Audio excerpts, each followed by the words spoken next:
Halo, Assalamualaikum warahmatullahi wabarakatuh. Apa kabar? Ini pasti semua mata sedang tertuju ke KPUD ya, karena hari ini itu ada pendaftaran dua pasang calon, satu Pramono Anung dan Rano Karno, dan kemudian lagi satunya lagi adalah eh, Ridwan Kamil dengan Suswono. Dan orang kan kemudian bertanya-tanya bagaimana posisinya dari PKB. Ah, itu menarik itu.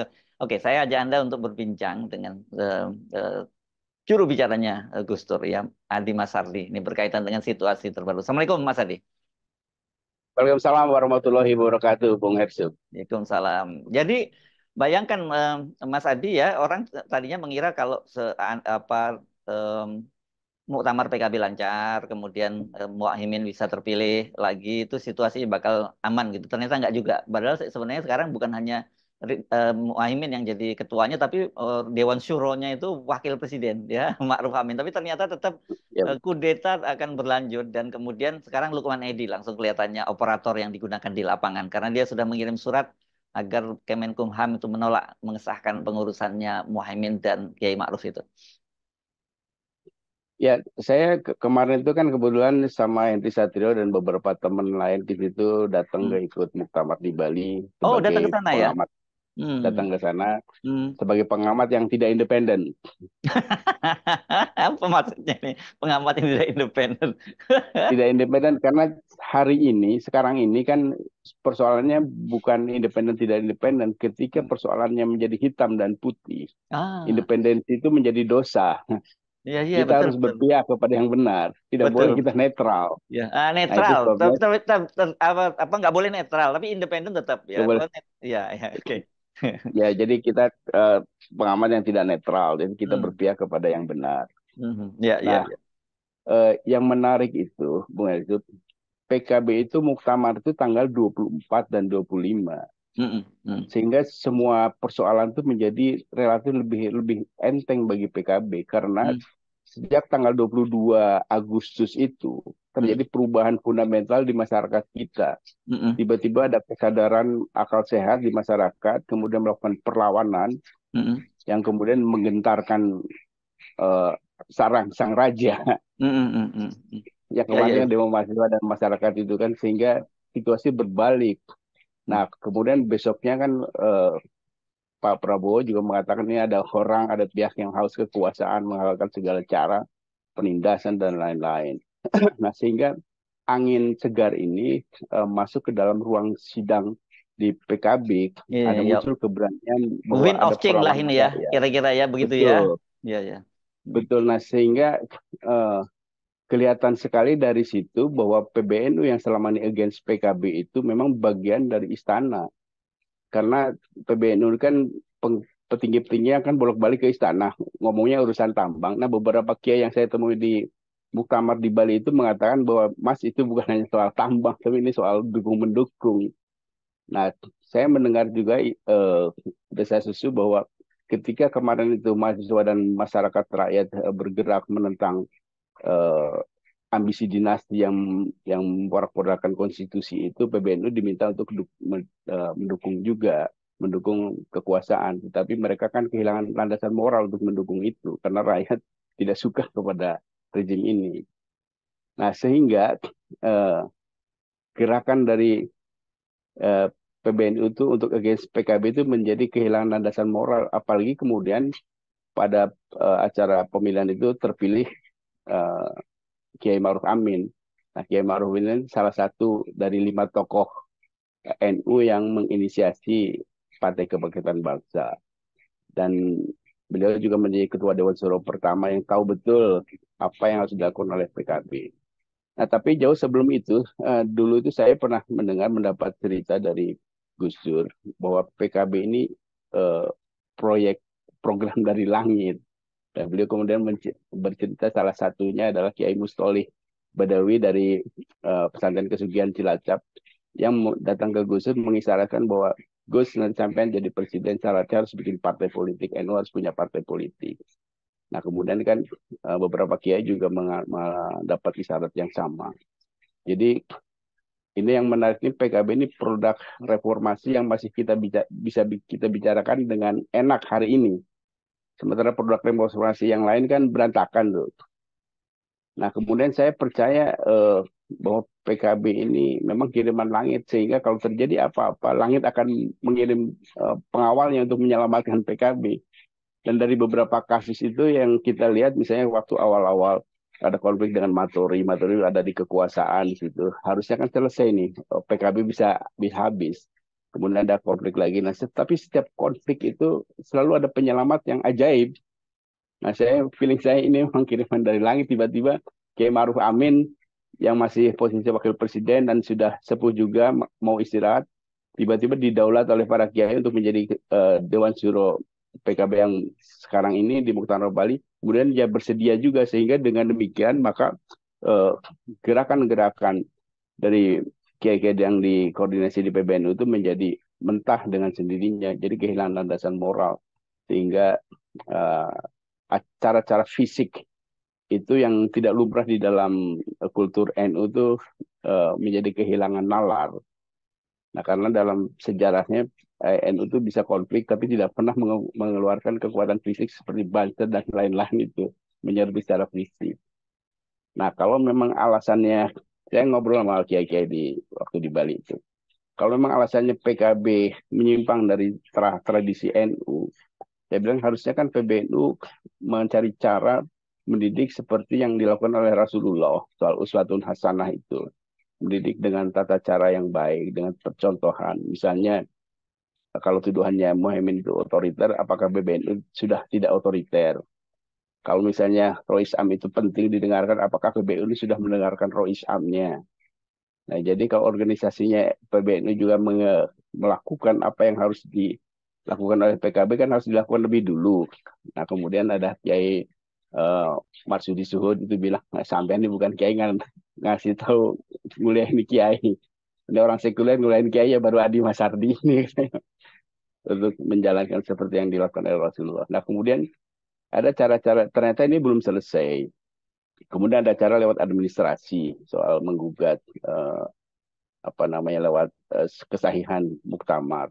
Nah, kalau saya lihat, saya tonton di situ semuanya berjalan baik-baik saja. Semua berjalan on the track. Nah, sehingga saya berharap dengan demikian, maka PKB menjadi lebih bebas bermanuver politik. Seperti yang digariskan oleh kitohnya PKB sendiri membela yang benar kan. Uh, Pak Juta Getar membela yang benar. Saya berpikir setelah dari Bali itu PKB bisa melakukan itu. Tapi ternyata mungkin ancaman dari istana itu belum selesai. Hmm. Muhaimin dan Hmm. teman-teman di PKB menurut saya masih terancam karena Hmm. eh, belum ada jelas perlindungan politiknya ya, perlindungan bahwa demokrasi ini sudah tegak atau belum, karena gerakan mahasiswa dan rakyat kan masih berjalan nih. Kalau itu sudah selesai, saya kira PKB bisa lebih independen dan bisa menentukan jalannya sendiri. Gitu, Bang Yusuf. Itu termasuk juga maksud Anda tentu saja dalam soal pilkada kali ini ya khususnya di Jakarta itu ya. Itu yang Anda maksud ya. Ya, ini kan masih belum nih. Harusnya PKB itu setelah dari Bali bisa mendukung Mm-mm. seperti yang awal itu kan, mendukung Mm-mm. Anies Mm-mm. Baswedan. Apalagi sekarang kan bisa sendiri.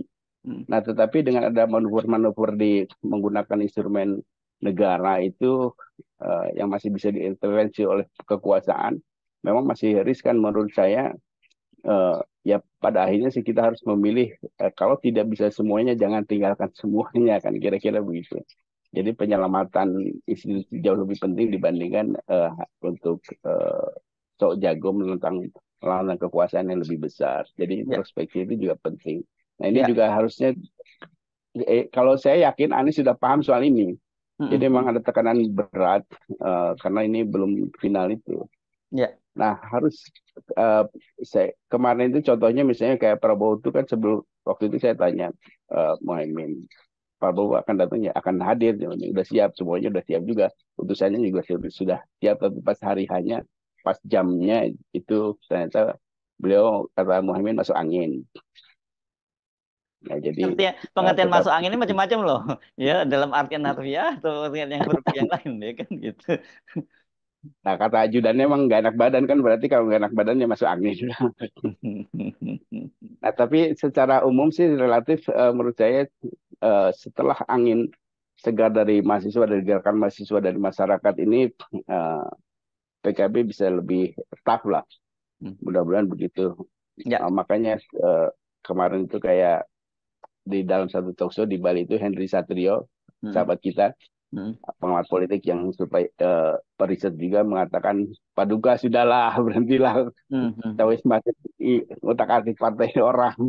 Ya, ya, ya. Kira-kira begitu. Nah, oke, pertanyaan saya, apakah ini kan masa jabatannya Pak Jokowi itu tinggal berapa puluh hari lagi ya? Kita nggak bisa ngomong hitungan bulannya kan juga cuma lebih dari 1 bulan aja gitu. Apakah ini masih efektif ancaman itu, atau ini sebenarnya dua kepentingan bertemu ya? Pak Jokowi juga punya kepentingan, kemudian PBNU juga punya kepentingan, sehingga kemudian ini jadi kelihatannya jadi lebih menguat begitu tekanan itu. Tapi menurut saya sih kalau PBNU yang asli itu, NU-NU yang asli itu tidak segarang seperti yang sekarang ini kalau tidak didorong dan ancaman, mungkin juga PBNU juga terancam juga sehingga dia harus mau menggigit saudara-saudaranya Apa sendiri. misalnya tambangnya nggak jadi dikasihkan, kan udah itu udah jelas, sudah kemarin diberikan sampai 26.000 hektar gitu. Nah, kemarin itu yang menarik itu kan analisa Hensat nih, mungkin akibat tidak berhasil mengambil alih PKB itu mungkin izin konsesi tambangnya bisa aja ditarik kembali. Nah, ini kan jadi PBNU sendiri juga belum fix mendapat tambang atau tidaknya. Nah, jadi sama-sama masih tertekan. Nah, tapi menurut saya melihat perkembangan situasi politik sekarang ini, harusnya teman-teman di PBNU mulai menyadari bahwa kita ini sedang diadu sesama NU oleh pihak luar. Nah, ini yang harus segera dihindari. Karena perkembangan politik ini kan Ya, sekarang ini akan lebih cepat. lebih cepat ya, ya seperti tidak kita duga. Nah, tapi ini prediksi ada aja ya. Apakah kemudian kan ini ketika masa jabatannya Pak Jokowi, katakanlah sekarang ini Caimin dan Kiai Ma'ruf Amin itu bisa mendelay, jadi apa ya, sehingga sampai itu selesai pemerintahnya Pak Jokowi tanggal 20 Oktober gitu. Kalau Pak Prabowo, apakah menurut Anda juga masih mau melanjutkan cara-cara seperti yang dilakukan oleh Pak Jokowi? Karena bagaimanapun juga Pak Prabowo itu kan cukup kenal dekat juga dengan Gus Dur. Nah, kalau pengalaman saya, ini Prabowo itu salah satu tokoh yang sangat menghormati Gus Dur ya. Saya punya kisah nyata dengan Mas Prabowo ini soal menghormati Gus Dur. Jadi pada tahun 2004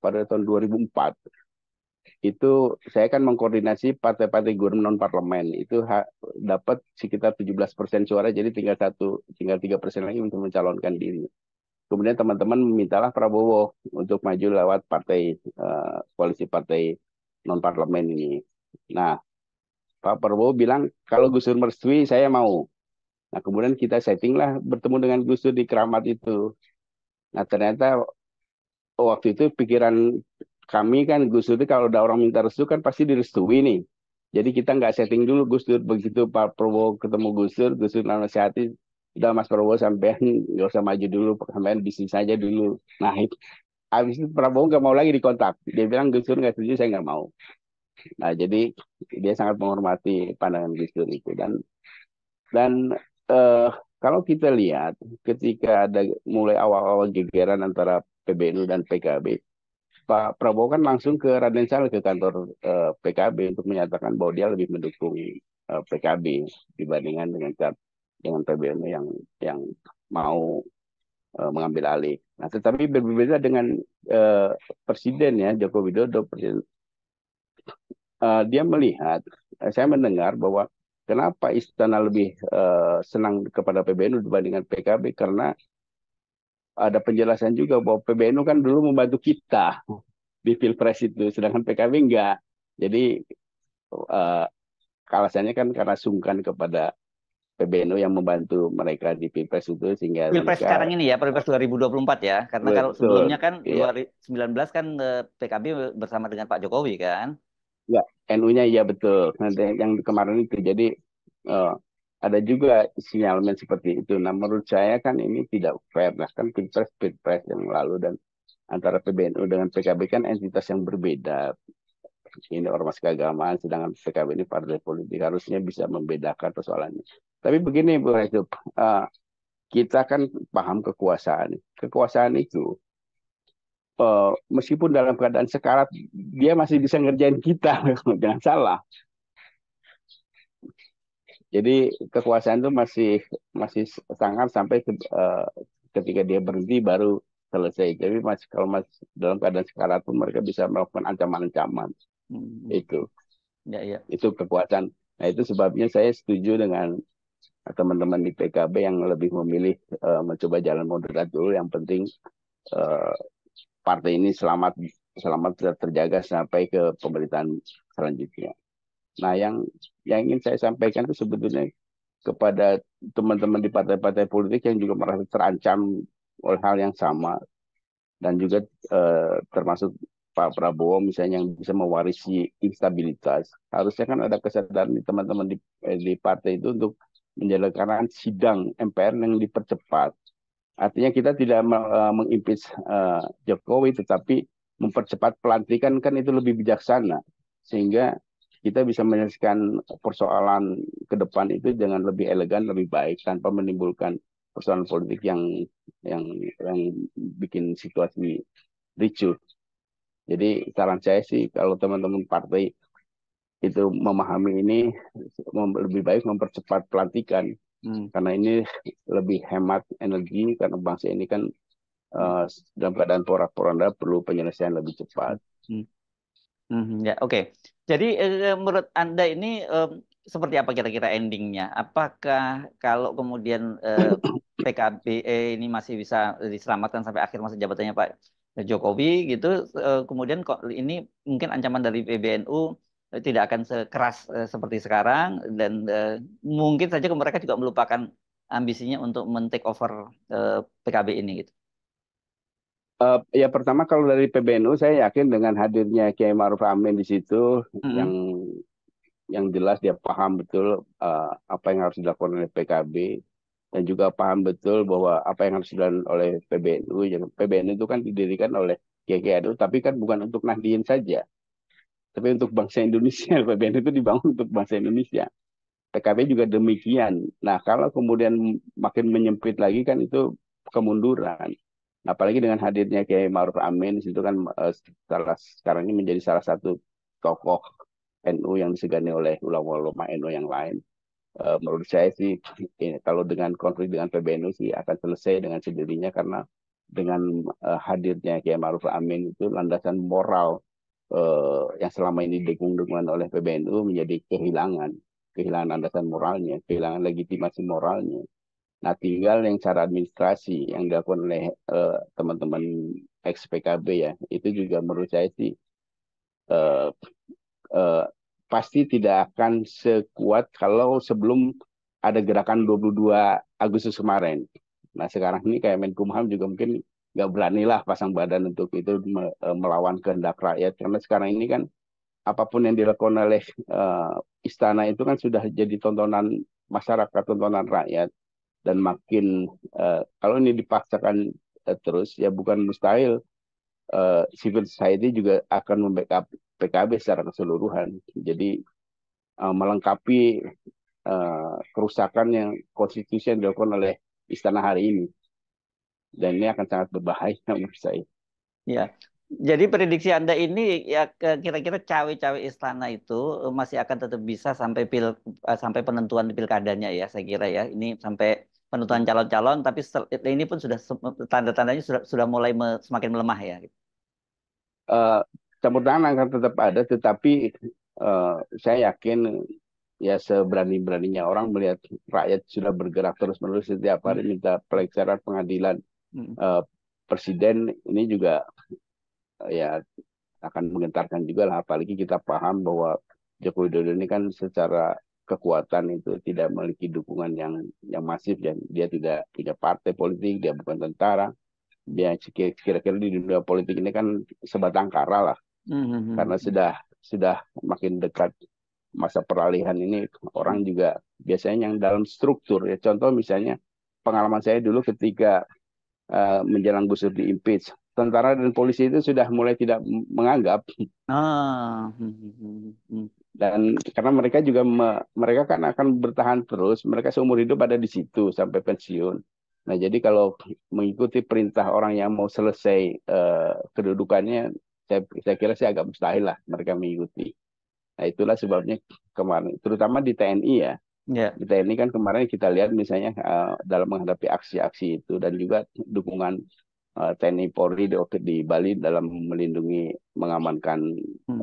muktamar PKB ini kan kelihatan bahwa mereka memang sudah mulai independen kan Oh. tidak ingin juga menjadi bagian dari caci maki rakyat seperti dulu dialami oleh TNI dalam masa peralihan reformasi ya. Hmm. Hmm. Nah, saya melihat juga di polisi ini kalau dia tidak mawas diri, tidak sadar sekarang ini bahwa dia akan mengalami nasib seperti TNI di masa reformasi. Jangan salah, Hmm. Hmm. kemungkinan jabatan-jabatan yang selama ini dinikmati oleh Polri pasca eh, setelah pemerintahan baru itu mungkin bisa Ya. dievaluasi Ya. kalau mereka bertindak berlebihan. Oke. Jadi apa yang bisa kita simpulkan ini kalau begitu dalam situasi sekarang Pak ini pasti PKB Caimin itu tentu saja sekarang ini katakanlah bukan berarti tiarap ya tapi punya menunggu angin bertiup sebenarnya juga apakah tetap badainya akan datang atau badainya sebenarnya sudah berlalu begitu baru mereka berani ngambil langkah gitu ya. Ya, mungkin lebih dari sekedar itu ya. Jadi sekalian mereka yakin betul bahwa terpaan, rongrongan dari luar yang disponsori oleh semua orang kan tahu ini disponsori oleh Istana istana ya. karena Mhm. teman-teman PBNU juga bolak-balik ke istana kan. Ya ya ya ya ya. Nah, sehingga ini tidak terlalu vulgar lagi dan eh, PKB mungkin bisa lebih percaya diri Mhm. sementara orang yang mau against Mhm. PKB itu juga akan Oke. menghitung diri apakah Mhm. dia akan menjadi bagian dari musuh masyarakat Mhm. hanya gara-gara dapat instruksi dari istana atau kembali ke jalan yang benar. Yes, oke. Ya, oke. Baik, Mas Adi, Siap. Mas Ardi, sampai ketemu lagi ya. Assalamualaikum Oke, warahmatullahi wabarakatuh. Waalaikumsalam warahmatullahi wabarakatuh.